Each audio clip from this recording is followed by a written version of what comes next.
People copy, they copy the wrong stuff because they don't know why it worked to begin with. And when it breaks, they don't know how to fix it because they didn't build it.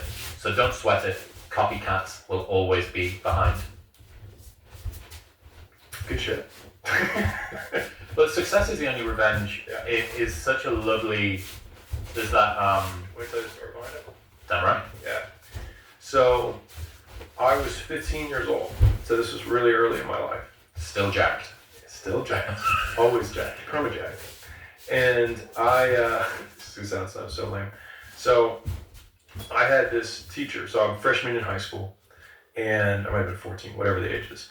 And I'm walking through the hallway, and this teacher is like an admin of some kind, walks out of his office, and he's like, son. And I was like, I'm like, you're just in trouble. What am I gonna do? He's like, you work out?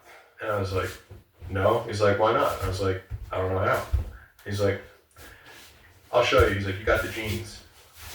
And so that teacher, Mr. Gibbons, ended up working out with me every day in high school and showed me how to work out. And he probably saw on some level that I was some angsty teenager that felt angry about whatever. And I, during our workout sessions, would be like, this guy said this to me, like, or like, this bull, whatever. And I was like, man, I'm going to come back at our 10-year reunion. And I was like, I'm going to show him. I was like, he's going to be working for me, like, blah, blah, blah, right? And he's like, no, he's not. And I was like, what do you mean? I was like, let me just have my moment, right? He's like, no, he's not. He's like, and you're not going to do that. Not if I have anything to say about it when you come back for that 10-year reunion. And I was like, what do you mean? He's like, because if you come back at a 10-year reunion and say, hey, John, like everything I have, look at me now. He's like, the guy's going to laugh and be like, you did all of this to try and prove me wrong? Man, I feel sorry for you. And when he said that, when he actually played out what my like revenge fantasy was in real life, I realized it looked stupid. Petty. Yeah.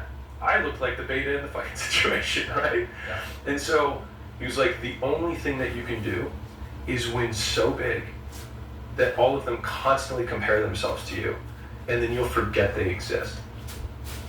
And that's when he said, success is the only revenge. He's like, it's not the best revenge. He's like, it's the only one. There's no other revenge. Because everything else is petty. Everything else does show that you were thinking about these people all day long, which means they win by default. He's like, all you can do is think about your goal and winning. He's like, and when you win, that's when you become so big that they shrink into irrelevance. You cast a shadow that no one even can see them behind you. This is the nuance, I think, on the previous point when we were talking about the toxicity of that fuel long term. You see him light up. Yeah. Well, I think that when you think about the activation energy of using the things that you don't like, you have to be careful that you're using them, but they're not